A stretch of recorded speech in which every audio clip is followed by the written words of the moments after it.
വചനയാത്ര നിയമാവർത്തനം 15-ാം അധ്യായം.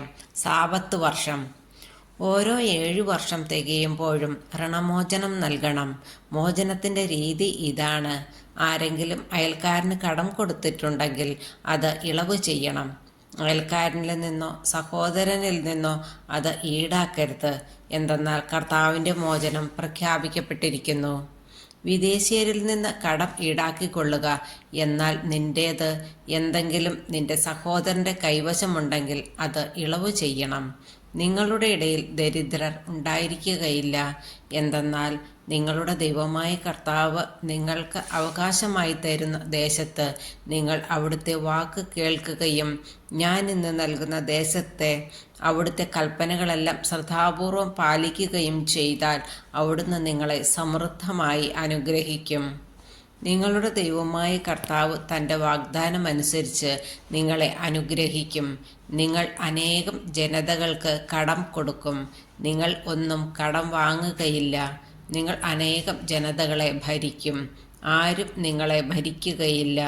നിങ്ങളുടെ ദൈവമായ കർത്താവ് നിങ്ങൾക്ക് നൽകുന്ന ദേശത്തെ പട്ടണങ്ങളിൽ ഏതെങ്കിലും ഒരു സഹോദരൻ ദരിദ്രനായിട്ടുണ്ടെങ്കിൽ നീ നിന്റെ ഹൃദയം കഠിനമാക്കുകയോ അവന് സഹായം നിരസിക്കുകയോ അരുത്.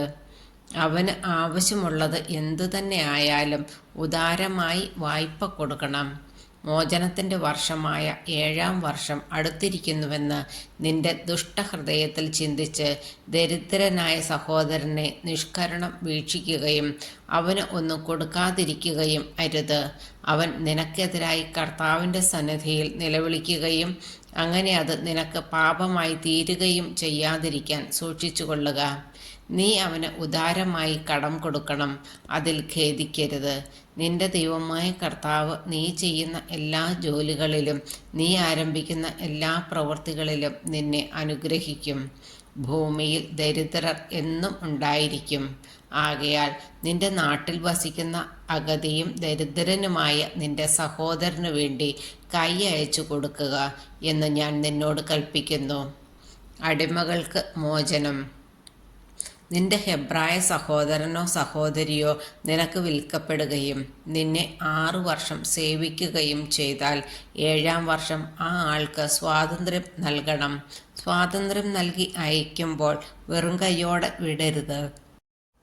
നിന്റെ ആട്ടിൻപറ്റത്തിൽ നിന്നും മെതിക്കളത്തിൽ നിന്നും മുന്തിരിച്ചക്കിൽ നിന്നും അവന് ഉദാരമായി നൽകണം. നിന്റെ ദൈവമായ കർത്താവ് നിനക്ക് നൽകിയ ദാനങ്ങൾക്കനുസരിച്ച് നീ അവന് കൊടുക്കണം. നീ ഒരിക്കൽ ഈജിപ്തിൽ അടിമയായിരുന്നെന്നും നിന്റെ ദൈവമായ കർത്താവാണ് നിന്നെ രക്ഷിച്ചതെന്നും ഓർക്കണം. അതിനാലാണ് ഇന്ന് ഞാൻ നിന്നോട് ഇക്കാര്യം കൽപ്പിക്കുന്നത്. എന്നാൽ അവൻ നിന്നെയും നിന്റെ കുടുംബത്തെയും സ്നേഹിക്കുകയും നിന്നോടുകൂടെ താമസിക്കാൻ ഇഷ്ടപ്പെടുകയും ചെയ്യുന്നതുകൊണ്ട് ഞാൻ നിന്നെ പിരിഞ്ഞു പോവുകയില്ല എന്ന് പറഞ്ഞാൽ അവനെ ഭവനവാതിൽക്കൽ കൊണ്ടുവന്ന് ഒരു തോൽ സൂചി കൊണ്ട് നീ അവൻ്റെ കാത് തുളയ്ക്കണം. അവൻ എന്നും നിന്റെ ദാസനായിരിക്കും. നിന്റെ ദാസിയോടും അപ്രകാരം ചെയ്യുക. അവനെ സ്വതന്ത്രനാക്കുമ്പോൾ നിനക്ക് ഖേദം തോന്നരുത്.